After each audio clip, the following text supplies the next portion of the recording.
In case you don't know me, my name is Tammy. I'm a respiratory therapist by trade. However, I am a motorcycle enthusiast. I do about 20,000 kilometers a year, and I am over 50. I've been on many trips, bike trips, and one of the most common things we see are women coming up to us and saying, it's too late for me. Well, guess what? It's not. It's absolutely not. But I thought I'd put together a list of top 5 reasons why you should ride a motorcycle if you're over 50, and maybe some reasons why you may want to reconsider. So the first one is being, we can afford the bike now. You know, we've hopefully tucked away a little bit of money, and now we're not maxing out the credit cards to get a bike, and we can afford the insurance. So the nice thing about an older woman getting on the bike, if you don't have any tickets or accidents, is our insurance is fantastic. I ride 2 bikes that are very quick, and my insurance would be unmanageable for a younger person, especially a younger male. Unfortunately, they have that against them. So think about that. If you are, in your 50s or above, your insurance is quite nice compared to when we were younger. Another thing is the sisterhood. The actual sisterhood that you get meeting these ladies. I know when you're riding, when you're driving, you don't see too many women on motorcycles, but there are actually quite a few of us. And when we do meet up, it is very lovely, and it's, more about women empowering women. I've met some amazing women in my journeys. All of them absolutely fantastic. And yeah, there's some drama here and there, but when it's drama, you just grab a beer, sit back in your chair and watch the show. So it's not bad. Third one is the confidence that you build when you ride a motorcycle is pretty amazing, because when you first start riding, it's not easy. It's not easy at all. You're going to drop the bike. It's everybody does. And people who say they never drop their bike, whatever. You're not really trying to push your bike if you never drop your bike. So it's okay. It's okay. But the confidence you build when you conquer is absolutely amazing. And I can't say that enough for any of you women out there, regardless of your age. That being able to ride the bike, especially the bike that you want with confidence, is amazing feeling. Fourth one, you've earned it. You raised your kids, you've had the husband, you've looked after the house, you've had the job. We often juggle so many things, and very few of us go unscathed through life without having difficult times. So you've earned it. It's your time now. You're in your 50s. So now you can take this time for yourself. It's an investment in yourself. So that's another reason. 5, the one that's so hard to explain, is the wind therapy. I can't explain it, but when I put my helmet on, suddenly just things go away. The worries, those little things that are nagging at you, they just go away. Because 100% of your focus is required to ride that bike and ride that bike safely. And so the serenity and the peacefulness is amazing. And they call it wind therapy for a reason, because I will get on my bike and I could be completely miserable, have a horrible day, get on my bike and go and come back. And I just got this beaming smile on my face, and it's just euphoric. And it literally is therapy to me. I'm a completely different person when I get to ride my bike. Probably why I ride it every day and put 20,000 kilometers on this summer. So that component of it is really important, and it's just too hard to explain. So if I were to give a gift to any woman out there, it would be to feel that unbelievable release. And I once asked a psychotherapist, I don't get it. I don't get why I'm so happy when I, get off a bike, because it's not like it's easy riding the bike, right? There's always a little bit of fear every time I get on the bike. And she said it's kind of like the equivalent of having a really good cry. When you have a really good cry, you just release everything and then you feel good after. That's how it feels. It just feels amazing and very happy and reset and ready to go again. And that's something that's hard to find in life. So if you're one of the lucky ones that is able to get that out of riding, That's amazing. That's a gift. All right, so top 5 things you may want to reconsider if you want to ride a bike. 1, if you're bad at driving a car, you're going to be bad at riding a motorcycle. You shouldn't be on the road on a motorcycle. So if you're a bad driver, do not get on a motorcycle. Learn how to drive the car better first. Maybe then drive a motorcycle, ride a motorcycle. Number 2, you have to be willing to persevere.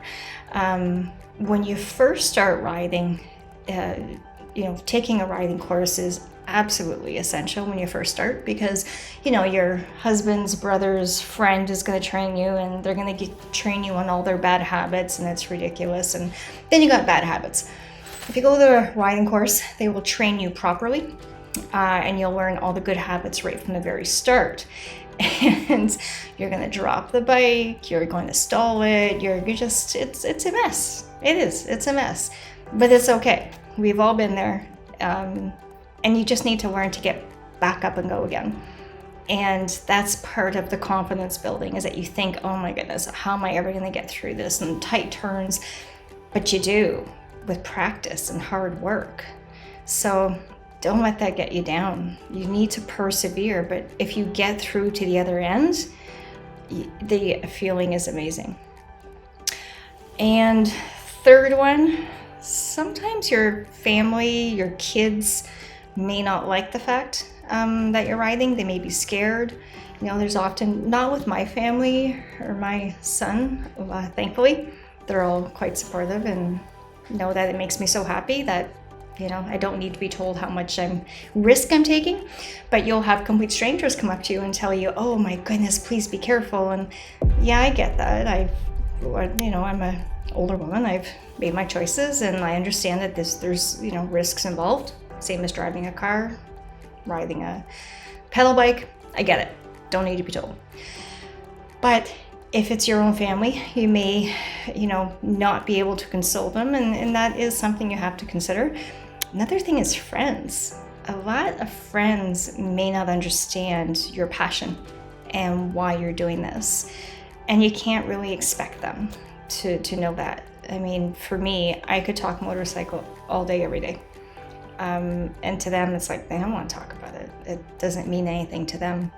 So just understand that your friends and your family may not agree with what you're doing, or they just may have no interest in what you're doing.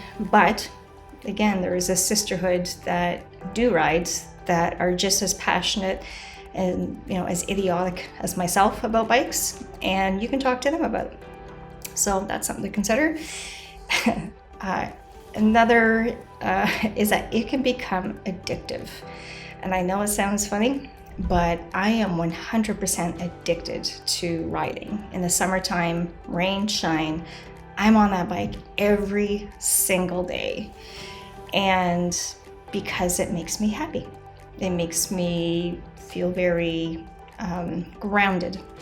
And so I will ride it every day, and to the point where you will ride across the country like I have, and you'll do it again, and you'll do it again, because you just enjoy it so much. So it can become addictive.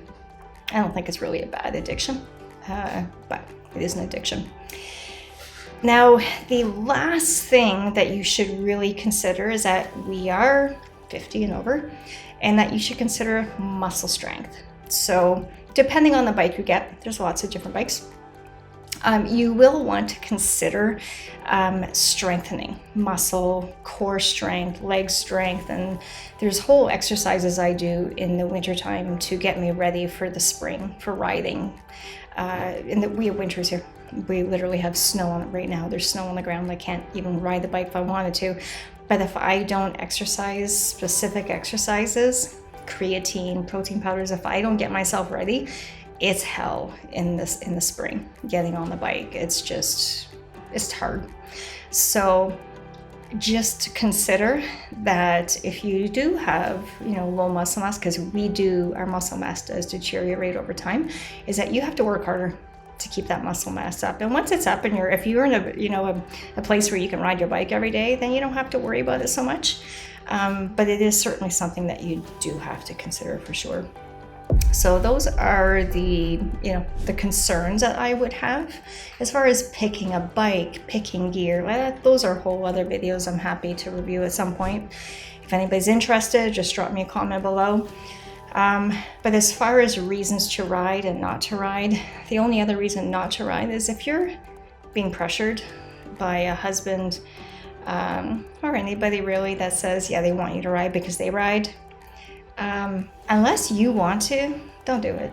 Because if you're not going to find enjoyment in it, because you really have to persevere through a lot to get to the point where you're comfortable riding. It took me probably 2 years of riding before I really felt like, yeah, this is my gig. I'm good, And there's always a little bit of fear when I get on the bike, but that's healthy fear. That's what keeps you alert. And if I ever don't feel some fear, I should probably take a step back from the bike. But that little bit of fear is good. A lot of fear, it's going to come in the beginning. You're going to be scared. And if you want it badly enough, you're going to persevere through it. But just don't do it for somebody else. Do it for yourself. All right, so the bottom line is, do you want to ride a bike?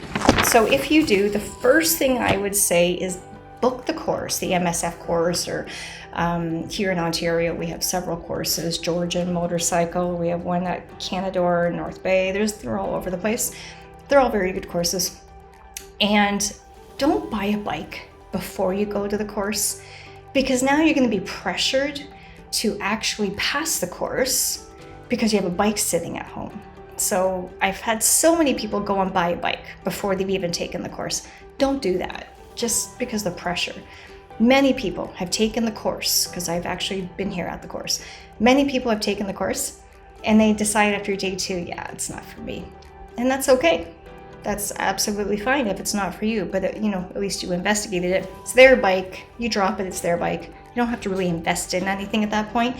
But if you buy a bike, when I took my course, there were a husband and wife. They had been riding for many years, but then had not rode for, I don't know, maybe 10 years. And in the course, they were yip-yapping about how amazing they were, and they had bought 2 brand new bikes, a Harley or Indian, and they were going to go and pick them up the next week after they took this course. And they were very excited, but again, we're told, they emphasized just how good they were. Both of them did not pass the course. So that goes to show you can ride for many years and have bad habits and not even be able to pass the course. Okay, so they didn't get their bikes, or I don't know. I didn't follow up with them because they weren't the nicest people in the world. But there's an example of, don't buy a bike ahead of time. If you're wondering whether or not riding is something you want to do, just go take the course. I think it's between $350 and $500 for a weekend. It's a bit of an investment, but way cheaper than buying a bike and then not using the bike. So I would recommend doing that. And then when you do go and get a bike, really look at the options on which bike you're going to get for a beginner bike. Some people jump into a big bike. I started on the 300 Ninja, went up to a 400 Ninja, went up to 1200 Harley Davidson V-Rod, then to Sportster S 1250, then a Ducati Diavel 1260, and the Street Fighter now. So, I worked my way up.